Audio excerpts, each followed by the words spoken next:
Hello and welcome to another episode of eScoot Talks. Unfortunately, this episode is being recorded quite late and it's going to be published with a little bit of a delay. I apologize for that, but actually this weekend I'm just moving home, so I lost the microphone somewhere. I had a bit of a problem with equipment, and actually my setup is still not perfectly set up. It's still not set up properly to make videos the way I'm supposed to do them. I mean, they're not perfect, but they're eventually going to get better. But I'm kind of trying to keep up with my kind of weekly recordings, even that I said that, like, I'm probably not going to do on any schedule. Like, when I have something, I'll record and that's it. But like, yeah, sorry for that, guys. But I'm going to try and continue recording regularly. Also, by the way, on the start of this episode, just to let you know, I'm not sure where I'll be releasing any videos next week, because next week I'm packing. I'm actually going on a holidays. I'm going home to spend the Christmas with my family, so I'll be away for like 3 weeks. So I can't guarantee that there is going to be any videos for next 3 or 4 weeks. But if not, I will continue recording there in first half of January next year. In this episode, we're going to be talking about Segway Ninebot electric scooters, and we're going to start with first Ninebot kid scooter. This scooter I never tried myself because it's a little bit too small for me and I'm a little bit too heavy for this scooter. But as I said already, my friend Martin, founder of Electric Scooter Ireland Facebook group, he got 2 of those scooters, I think, roughly 2 years ago for his kids. And in these 2 years he had no problems at all. So far we didn't had even one with any problems or any repairs needed to be done on them. So because of that, I would probably say that they're quite good and reliable scooters. Comparing those to, let's say, Kugo Mini Kid Scooter, I think if I'm not wrong, like price tag difference is maybe 100 quid. But this would be much better quality built scooter. So if that 100 quid is not making big of a difference, and if I would be buying scooters for my kids, then this is a scooter I would go for. Now, next scooter is Ninebot, well, it's Segway ES Series. It's known as a Segway ES Series. So there was ES 1, 2, 3, and 4. Main difference between those 4 models were actually suspension and external battery. So ES1 and 3 didn't have the suspension or LED underlight. ES3 had external battery, ES1 didn't. ES2 and 4, ES2 had a rear suspension and LED underlight, and ES4 had external battery as well. I would personally consider these the worst electric scooter ever made by Segway. And it's just those solid tires were really hard as rock, and because of that, that scooter actually quite quickly started making a rattling and squeaky noises. And also because of those vibrations, the connector that's connecting external battery to internal, those connectors would start failing. Other thing, with external battery, those scooters would go 30 kilometers per hour, and with regenerative braking on a steep downhill, if you would use only regenerative braking without using a foot brake, that's actually rear mudguard is also a foot brake, you could quite easily fry a controller.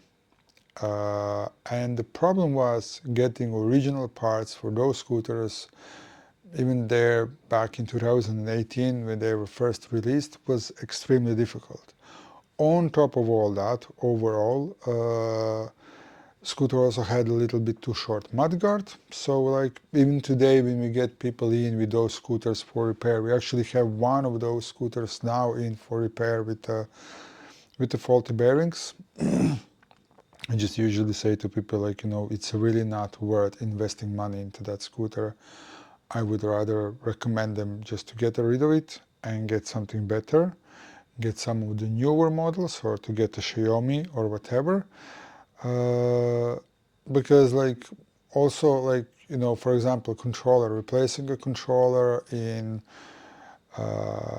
Segway ES series. First of all, controller is slightly more expensive than original Xiaomi controller, and every single repair is time consuming, so it's going to be more expensive than the same repair on Xiaomi. Replacing tires, replacing motors, replacing bearings, like almost every single repair, even a dashboard, it's harder and more time consuming to replace it on ES series than on Xiaomi scooters.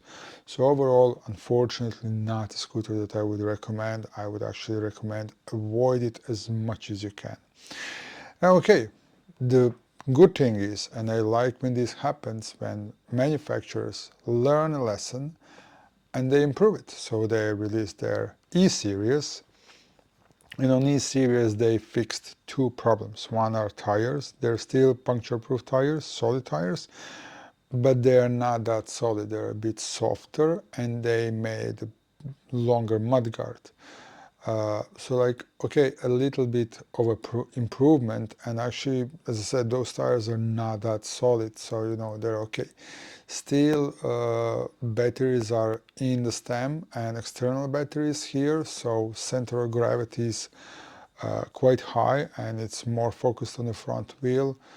So, if you hit a pothole on that scooter, it's quite easier to lose balance. But what I actually really like is then they released F-Series, and F-Series is now totally different story, So the battery is now in the deck, so center of gravity is lower, motor is moved to a rear wheel to have a better torque and overall better riding experience. Mudguard got mudguard support, so it's not that easy to break it. Folding mechanism is from Ninebot Max G30, that's rock solid and really good. So like for a small commuter scooter, this would be my second choice. My first choice would be Ninebot Max G30. It's a scooter that I had in my collection. Sorry, and the scooter that I'm planning to get a newer version of that. So this scooter is just absolutely rock solid, absolutely brilliant, and the best commuter scooter. Built-in charger, so you just need a charging cable, that like you can get a really short one that you can even fit it in your pocket. Folding mechanism, really quality made. Tubeless tires with anti-puncture gel that's working really brilliant. So like there's really nothing to complain on that scooter, except if that scooter went 40 kilometers per hour, yeah, it would be absolutely perfect, And success of that scooter is bringing now a new generation of Ninebot Max, Ninebot Max 2, or Ninebot, I think it's G65 official name or whatever, that's now coming even with a suspension. And as soon as they're going to be available on the market, I'm probably going to get my hands in one of them, because I'm just going to assume, that so everything is brilliant as it was already, but it's going to be even more comfortable to ride it. So, and if they make a rental version of it, sharing version, then that's going to be probably the best sharing scooter out there.